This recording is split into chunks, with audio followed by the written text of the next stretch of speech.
Now we go to our next esteemed panelist, and I'm very pleased to introduce Mr. Anant Garg. Anant is the Director HR at BD, managing India and South Asia. Anant is an experienced CHRO with 2 decades of unique blend of HR leadership, consulting, and business experience in top MNCs, along with international exposure. He is passionate about developing leaders, driving businesses, and making healthcare a top career choice for exceptional talent. Exceptional talent. So, Anant, as it is rightly said, every cloud has a silver lining. Amidst all the chaos, what do you think are the important learnings for the leaders? Please, over to you, Anand. Right, Sakshi, thank you. And I would say not only a silver lining, I'm actually of the view that we have several silver clouds hovering around. I mean, of course, we all had this vision 2020, 5 years back, which we know how it panned out. But I believe this is bringing out the best in all of us.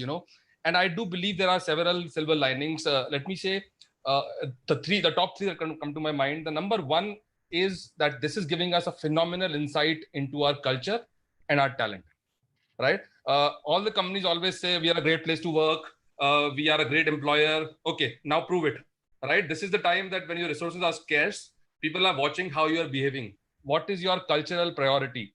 How you are translating your PowerPoint slides to the ground reality, right? If you said I am a customer-centric organization, are you able to serve your customers despite this situation, or have you left them alone? People said, okay, we are a caring company. People are our biggest asset. Let's see what we are doing as a people, right? Are we really caring for them? Are we able to prioritize them? It's easy to say that, we have a 6-month paternity leave and, everybody goes gaga on social media. But in the first 15 days, you have to fire half your people and you're not probably a great employer, right? Your business model is not correct. So the true test of culture and great place to work piece is really coming out. Part B is about the talent. This is my favorite, right? People always ask, how do you identify talent? Who is a talent, right? I believe this is giving us great insight into who our talents are. It's almost like a little talent development program forced on us from the top, right? Involuntary leadership development program. There's no simulation required. All the real life simulation is happening every day, right? So there are people who are stepping up and there are people who are stepping aside. Who do you call talent, right? Who are the people who are taking responsibility? Who are the people reducing the management stress and not adding to it? And who are the people who are trying to see, okay, how do we get things done rather than why things cannot happen? You're able to see that. So that's the first bucket, I would say, in terms of culture and people and talent. The second positive takeaway I'm seeing is around innovation. And if you look around, everybody is innovating in their jobs in their own little ways, right? We're seeing a lot of micro innovations happening. Nobody's doing their jobs today as they were doing 3 months ago, right? So it has really forced us to innovate. And these innovations are really, some of them are things that we never believed would happen, right? Who could have ever believed that we will do virtual onboarding, virtual farewells, right? Virtual meetings, all these things are easy, but even your product level innovations, people are adding new features. How do you do new go-to-market strategies for your products and so on and so forth, right? So innovation, I think, is the other big piece that is coming out of it. And my one advice or suggestion to all companies and all leaders listening into this is keep thinking about who are the roles or which are the roles in your organization which are trying to think about the future, while keeping you surviving in the short term.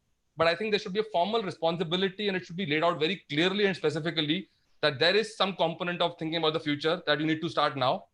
And this kind of a crisis, today it's one thing and tomorrow it could be another. So we need to be better prepared next time, right, when it happens. So I think that is the second piece. And the third piece that I'm seeing as a positive takeaway is around prioritization, right? And the beauty here is that with your resources getting scarce, you will have to prioritize between two equally important things. It's not about what is better and what is not good, right? Everything is important. You have to serve your customers and make people go to them and keep the people safe, right? You have to survive in the short term. Still, you have to preserve things which will help you in the long term, right? So there is a lot of these conflicting choices which leaders have to make. And this is how we need to prioritize. People always say, we need to do more with less. And my personal belief is we need to do with less, which means we need to decide what we will not do. Otherwise, we'll have burnout, right? Everybody's saying consistently on the panel that there's stress, there's burnout, well-being, and so on. If we keep adding to the work and keep reducing the resources, that will only increase. And that is where organizations are not very good at. They're not good at cutting work. We are very good at adding work, So that is the third big piece that is being forced on us that we will have to prioritize. And lastly, it's sort of a wild card takeaway for me, which is around HR function.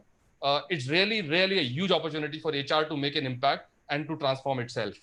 And CEOs and leaders who have invested in HR are now reaping the benefits because HR is in the forefront. We have to answer a lot of questions which we have never faced ourselves. We need to build sustainable organizations. We can't just take a 3 month view. We need to tell the CEOs that take a 2-3 year view, right? And don't destroy things that will be very difficult to rebuild, right? At the same time, how do we enable people to get back to work?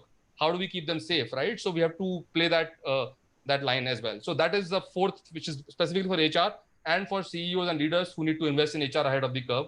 That's also the one takeaway. In summary, I would say we will survive. We survived world wars. We survived many different catastrophes.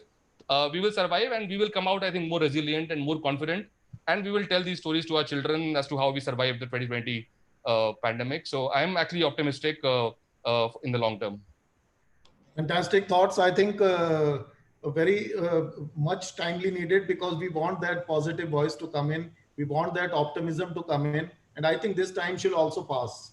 So we have, the world has seen a lot of crisis and this is the crisis that will also pass. But I think one very important point that you have mentioned that the 2008 crisis, if we see, was a financial crisis and which was led by the CFOs.